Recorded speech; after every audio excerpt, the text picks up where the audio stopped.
اعوذ باللہ من الشیطان الرجیم بسم اللہ الرحمن الرحیم افرأیتم ما تمنون، ذرا یہ بتلاؤ کہ جو نطفہ تم ٹپکاتے ہو، اانتم تخلقونہ ام نحن الخالقون، کیا اسے تم پیدا کرتے ہو یا پیدا کرنے والے ہم ہیں؟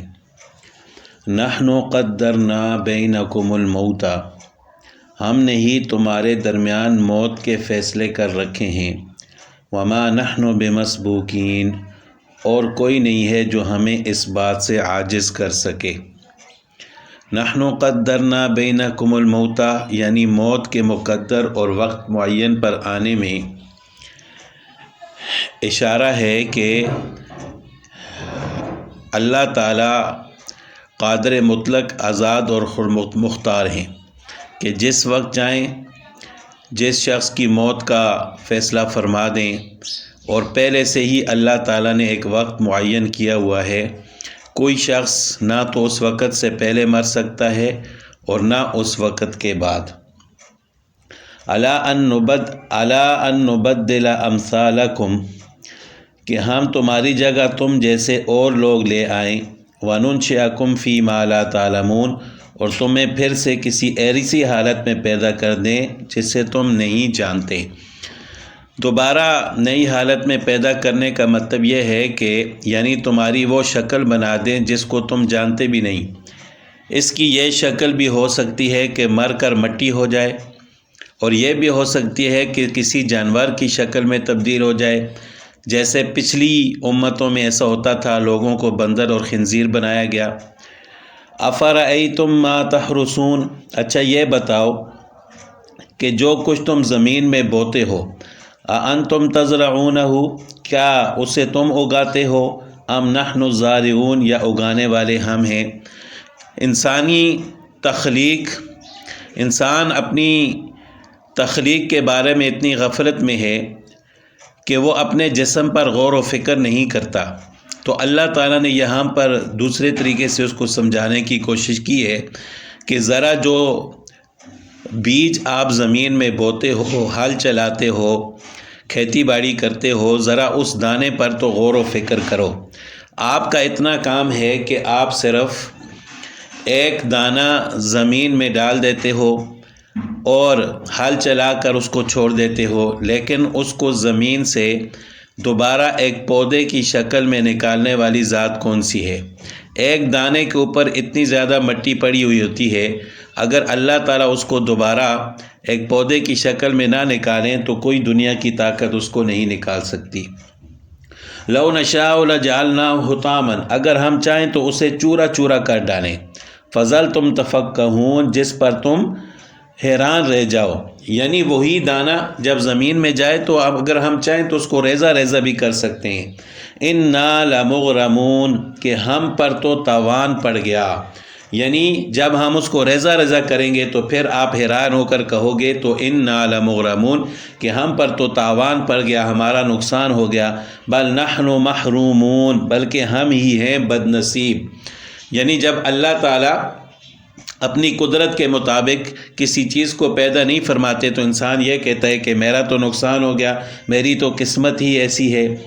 افرأیتم الماء الذی تشربون، اچھا یہ بتاؤ کہ یہ پانی جو تم پیتے ہو، اانتم انزلتموہ من المزن، اسے بادلوں سے تم نے اتارا ہے، ام نحن المنزلون، یا اتارنے والے ہم ہیں۔ مزن کا معنی ہے بادل۔ لو نشاء جعلناہ اجاجا، اگر ہم چاہیں تو اسے کڑوا بنا کر رکھ دیں، فلولا تشکرون، پھر تم کیوں شکر ادا نہیں کرتے؟ یعنی ہم صرف پانی کو اتارتے نہیں ہیں بلکہ اس کو پینے کے قابل بھی بناتے ہیں، اس کا ذائقہ بھی اچھا ہوتا ہے۔ اگر ہم اس کو کڑوا بنا دیں تو تم کچھ بھی نہیں کر سکتے، تو لہٰذا تمہیں شکر ادا کرنا چاہیے اللہ کی نعمتوں کا۔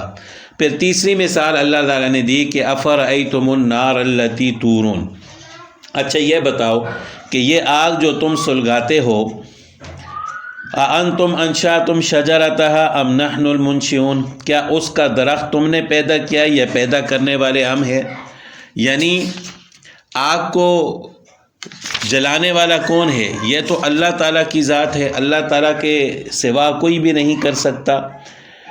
اب انسان اللہ تعالیٰ کی قدرت کو یاد کرتا ہے کہ اس نے کس طرح ایک درخت کو آگ پیدا کرنے کا ذریعہ بنا دیا، دوسرے اس سے دوزخ کی آگ بھی یاد آتی ہے تو اس سے بچنے کا دل میں خیال بھی پیدا ہوتا ہے۔ اگرچہ یہ درخت سبھی کے لیے آگ جلانے کے کام آتے ہیں، لیکن صحرا میں سفر کرنے والوں کے لیے یہ خاص طور پر بڑی نعمت تھی کہ چلتے چلتے یہ درخت مل جائے اور مسافر اس سے اپنی ضرورت پوری کر لے۔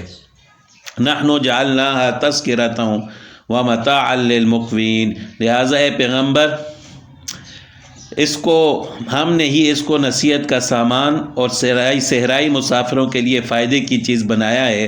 فسبح باسم ربک العظیم، لہٰذا اے پیغمبر صلی اللہ علیہ وسلم آپ اپنے عظیم پروردگار کا نام لے کر اس کی تسبیح کرو۔ اس کا لازمی عقلی نتیجہ یہی ہے کہ انسان اللہ تعالیٰ کی قدرت کاملہ اور توحید پر ایمان لائے اور اپنے رب عظیم کے نام کی تسبیح پڑھا کرے۔ فلا اقسم بمواقع النجوم، اب میں ان جگہوں کی قسم کھا کر کہتا ہوں جہاں ستارے گرتے ہیں، بمواقع النجوم ستاروں کے گرنے کی جگہ۔ وَإِنَّهُ لَقَسَمٌ لَوْ تَعْلَمُونَ عظیم، اگر تم سمجھو تو یہ بڑی زبردست قسم ہے۔ نجوم سے پہلے لفظ سے لا، یعنی لا اقسم بمواقع النجوم، اب لا کے معنی تو نہیں کیا آتے ہیں، لیکن یہاں ترجمہ یہ ہے کہ میں ستاروں کے گرنے کی جگہ کی قسم کھاتا ہوں۔ اس کا ترجمہ یہ نہیں ہوگا کہ قسم نہیں کھاتا۔ یہ جو لا ہے قسم کے شروع میں یہ ایک عام محاورہ ہے، جیسے کہا جاتا ہے لا واللہ، جاہلیت کی قسموں میں لا و ابئی کا مشہور ہے، تو یعنی اس کو زائد مانا جائے گا، اس کا ترجمہ نہیں کیا جائے گا، ترجمہ یہی ہوگا کہ میں قسم کھاتا ہوں۔ بعض حضرات نے اس حرف لا کو زائد قرار دیا ہے۔ مواقع النجوم موقع کی جمع ہے جس کے معنی ستاروں کے غروب ہونے کی جگہ۔ اس آیت میں ستاروں کی قسم غروب کے وقت کے ساتھ مقید کیا گیا ہے۔ آگے اللہ تعالیٰ نے فرمایا کہ اِنَّهُ لَقُرْآنٌ کریم، کہ یہ بڑا باوقار قرآن ہے، فی کتاب مکنون، جو ایک محفوظ کتاب میں پہلے سے درج ہے، لا یمسہ الا المطہرون، اس کو وہی لوگ چھوتے ہیں جو خود پاک ہیں، تنزیل من رب العالمین، یہ تمام جہانوں کے پروردگار کی طرف سے تھوڑا تھوڑا کر کے اتارا جا رہا ہے۔ ان آیات میں اللہ تعالیٰ نے قرآن کریم کی صفات بیان فرمائی ہیں کہ یہ جو قرآن کریم ہے کتاب مکنون، چھپی ہوئی کتاب میں درج ہے۔ اس کتاب سے مراد لوح محفوظ ہے، یعنی اللہ تعالیٰ نے قرآن کو لوح محفوظ کے اندر محفوظ کیا ہوا تھا، پھر وہاں سے آسمان دنیا میں اتارا اور پھر وہاں سے آپ صلی اللہ علیہ وسلم پر نازل فرمایا۔ لا یمسہ الا المطہرون، یہاں پر دو مسئلے ہیں۔ ایک مسئلہ یہ ہے کہ اس کو صرف پاک لوگ ہی چھوتے ہیں، یعنی وہی لوگ جو کفر اور شرک سے پاک ہوتے ہیں وہی اس کو چھوتے ہیں، اس کو پڑھتے ہیں اور اس سے نصیحت حاصل کرتے ہیں۔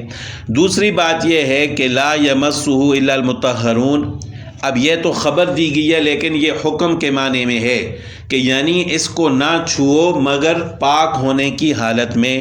تو اس صورت میں علماء فرماتے ہیں کہ قرآن پاک کو ہاتھ لگانے کے لیے وضو کرنا ضروری ہے، کیونکہ اللہ تعالیٰ نے فرمایا کہ نہ چھوؤ مگر پاکی کی حالت میں، تو مکمل پاکی اسی وقت حاصل ہوتی ہے جب انسان وضو کرتا ہے۔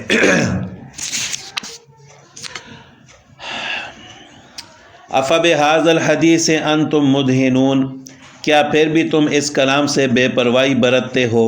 وتجعلون رزقکم انکم تکذبون، اور تم نے اسی کو اپنا روزگار بنا لیا ہے کہ اس کو جھٹلاتے رہو۔ فلولا اذا بلغت الحلقوم، پھر ایسا کیوں نہیں ہوتا کہ جب کسی کی جان گلے تک پہنچ جائے، وانتم حینئذ تنظرون، اور اس وقت تم حسرت سے اس کو دیکھ رہے ہوتے ہو۔ مدہنون ادہان سے مشتق ہے جس کے معنی تیل کی مالش کرنے کے ہیں، اور تیل مالش سے اعضاء نرم ہو جاتے ہیں، اس لیے نرم کرنے اور ناجائز مواقع میں نرمی برتنے کے معنی نفاق کے مفہوم میں استعمال ہونے لگا۔ یعنی افبہذا الحدیث انتم مدہنون، کیا تم پھر بھی اس کلام سے بے پرواہی برتتے ہو؟ مدہنون یعنی کفر اور شرک کی طرف مائل ہوتے ہو۔ فلولا اذا بلغت الحلقوم وانتم حینئذ تنظرون، کہ پھر کیوں ایسا نہیں ہوا کہ جب جان گلے تک پہنچ جائے؟ حلقوم کہتے ہیں گلے کو،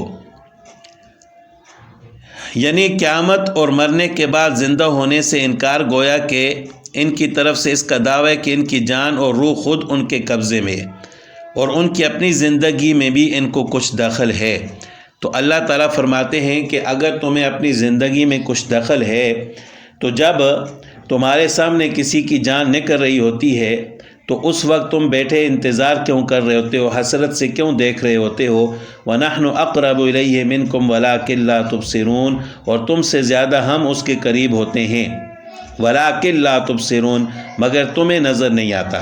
یعنی اللہ تعالیٰ اس مرنے والے کے زیادہ قریب ہوتے ہیں۔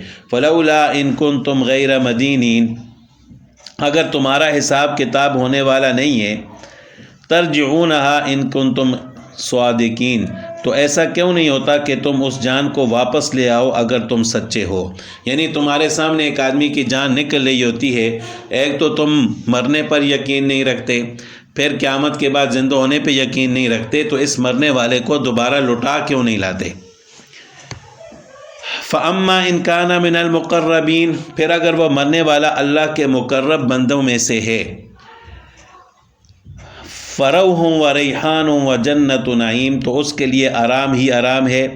روحیت کہتے ہیں آرام، ریحان خوشبو ہی خوشبو ہے، وجنۃ نعیم اور نعمتوں سے بڑا باغ ہے۔ وَأَمَّا إِن كَانَ مِنْ أَصْحَابِ الْيَمِينِ، اور اگر وہ دائیں ہاتھ والوں میں سے ہے، فَسَلَامٌ لَكَ مِنْ أَصْحَابِ الْيَمِينِ، تو اس سے کہا جائے گا کہ تمہارے لیے سلامتی ہی سلامتی ہے کہ تم دائیں ہاتھ والوں میں سے ہو۔ دائیں ہاتھ والوں کی تفسیر کل گزر چکی تھی کہ جو حضرت آدم علیہ السلام کے دائیں طرف ہوں گے اور وہ جنت میں جانے والے ہوں گے۔ وَأَمَّا إِن كَانَ مِنَ الْمُكَذِّبِينَ الضَّالِّينَ، اور اگر وہ ان گمراہوں میں سے ہو جو حق کو جھٹلانے والے تھے، فَنُزُلٌ مِّنْ حَمِيمٍ، تو اس کے لیے کھولتے ہوئے پانی کی مہمانی ہے، حمیم کی مہمانی ہے۔ وَتَصْلِيَةُ جَحِيمٍ، اور دوزخ کا داخلہ ہے۔ إِنَّ هَٰذَا لَهُوَ حَقُّ الْيَقِينِ، اس میں کوئی شک نہیں ہے کہ بالکل صحیح معنی میں یہی یقینی بات ہے۔ فَسَبِّحْ بِاسْمِ رَبِّكَ الْعَظِيمِ، لہٰذا اے پیغمبر آپ اپنے عظیم پروردگار کا نام لے کر اس کی تسبیح کریں۔